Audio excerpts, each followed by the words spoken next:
Hi, welcome to our live stream for today. This is our third live stream for this week. Okay, so we're getting consistent now. All right, so our topic for today is about having that nice friend trap. So, most of us, maybe you try the different apps, language apps, in order for you to improve your proficiency and you're getting high scores and maybe you got a badge, but uh, without you knowing, it does not help you at all, or you're not improving like every day. You check yourself, like maybe you also have like a speaking partner, but after 6 months or a year, you realize that you're in the same level, so you're not progressing. So there's a there's a disadvantage of learning with a friend or a partner or like a speaking buddy, because most of them, they are just being nice, and nice does not help you in a global setting. So it does not uh, give you promotion.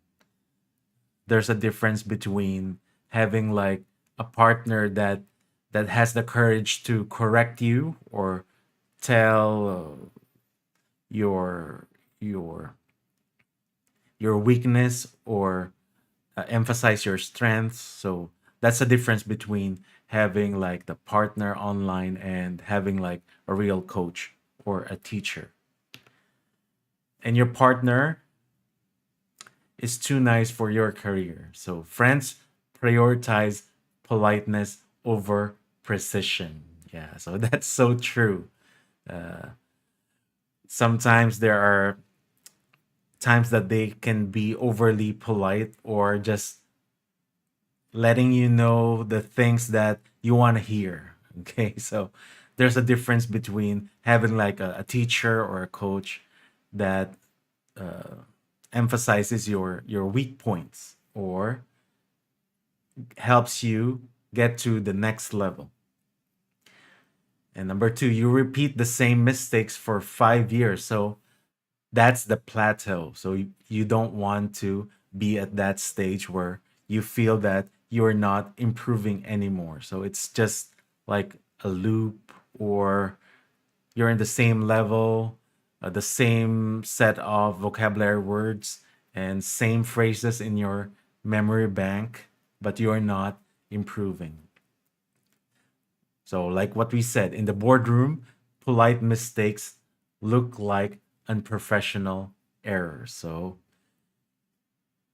sometimes the upper management will not point that out, but subconsciously they know that when they hear you, they feel that this person is not really connected to what we are talking about. So, you cannot jive with the meeting, or you cannot get the point of the meeting, and you end up stuttering and being viewed as someone who is not sure or not confident.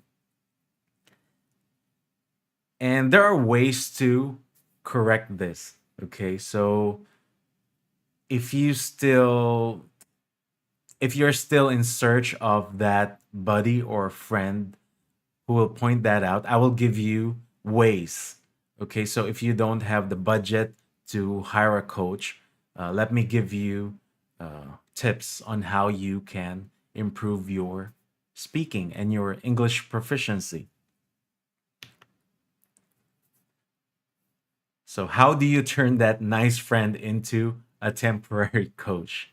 So sometimes you might have like a cousin or a sibling or sister or brother who's not doing anything, and they are, maybe their level is a bit advanced than you are. So you're trying to converse with them, like trying to be serious.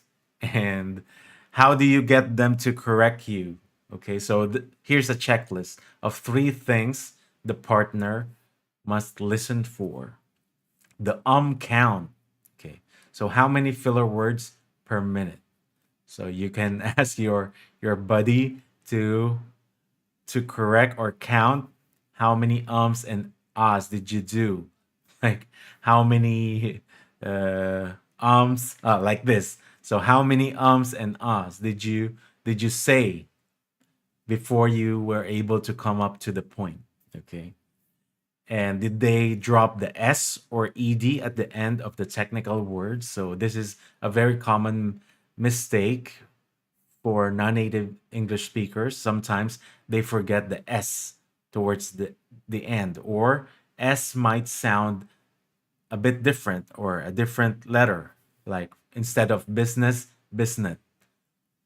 You can ask your partner to correct you when they hear that you pronounce the word business as business, or you did not form the past tense or did not add ed at the end, so it does not sound like you did it in the past.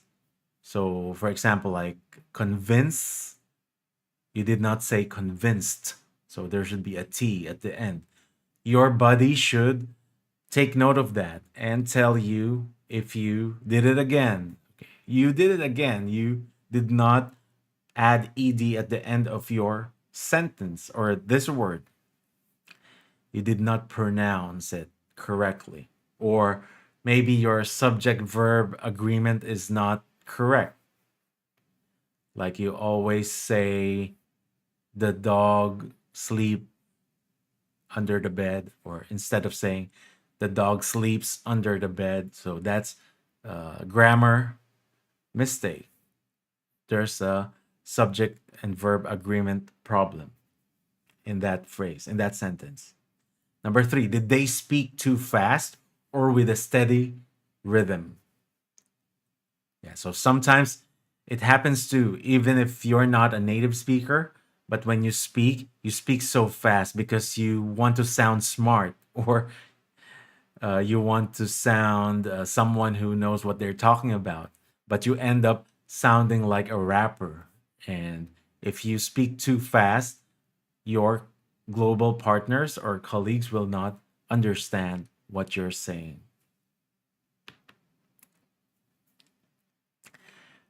Another tip is self recording, self correction. Okay, so you can do this 5 minutes daily. So, this is a 5 minute daily routine.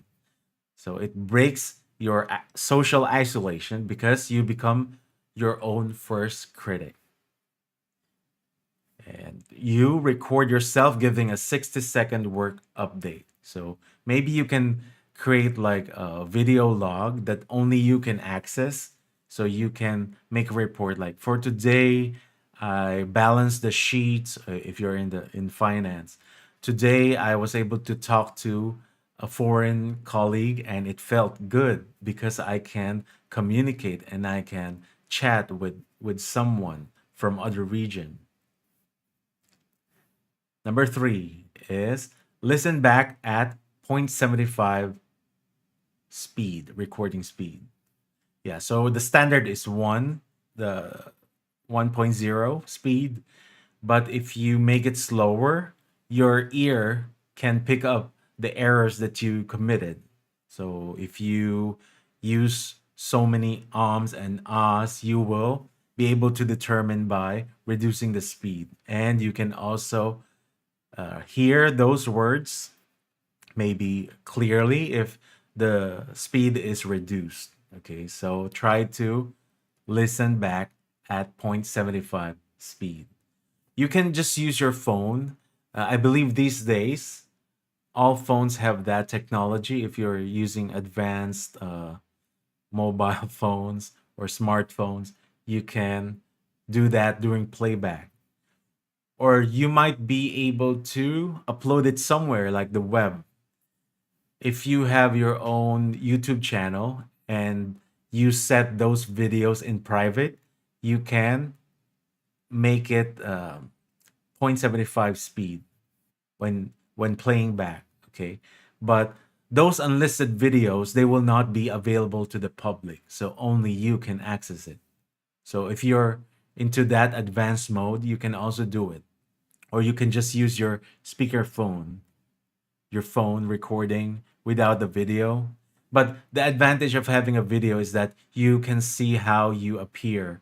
Like, do you look confident? Is your posture, is it correct, or you're slouching, slouching like this? Yeah, so you can self correct, and you can also practice the way you project your smile, because smiling with your colleague while saying like a process, that makes it easier for them to understand, and it makes the mood lighter. It reduces the cognitive load, so it contributes to the positivity of the workplace when you smile a little bit. Of course, you don't smile if you're delivering a bad news. Okay, number four, you will hear mistakes, the bottlenecks that your brain ignores at normal speed. So, what is a bottleneck? Like the bottle. When you see the bottle, there's a neck, right? So that's the narrow portion of the bottle. Imagine putting some balls or maybe pouring some liquid inside, and you're trying to fill it up. If you're trying to process small portions, that's fine. But as you put a lot of things in it, the bottleneck is narrow, and it makes it slower for the bottle to absorb or to get all of the content. So it's the same thing. In language, you have bottlenecks. Like if you're a non-native speaker, if you're Japanese or Thai or from China, your brain is not used to that thing to decode all the words that you hear from someone else, like from America. They might be speaking at their own pace, and that's their native language, so they speak faster than I do, and your brain is having that cognitive load.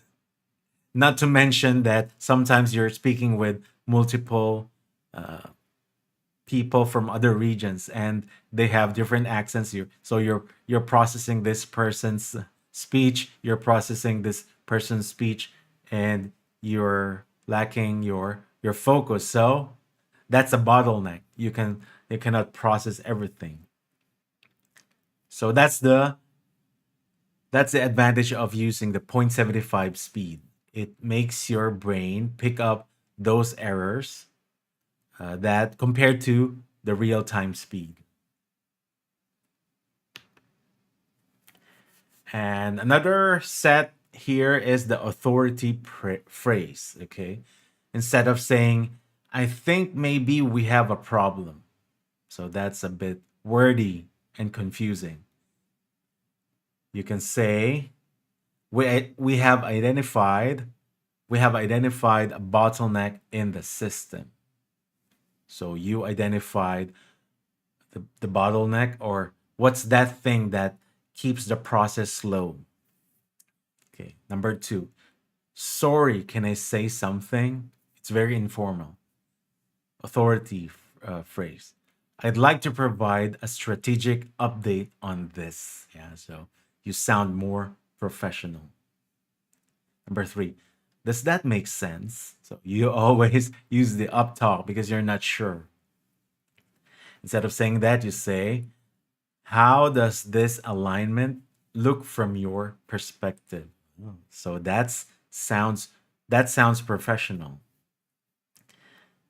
So when you use these words like alignment, strategic, strategic update, bottleneck, so you're showing that you are in the upper management or higher level, not just the basic casual conversation. And for today, later today, I will create more of this authority phrase, or maybe a checklist in the form of PDF. So if you're interested, you can go back later and check the description. I will link the download. I'll put the download link under the description below. Okay. Or if you're using, or if you're if you're watching this on Facebook, you can also click the first comment. I will pin it in the first comment so that you can download the PDF. Okay, another thing is the feedback loop. Okay, practice makes permanent, not perfect. Okay, remember that.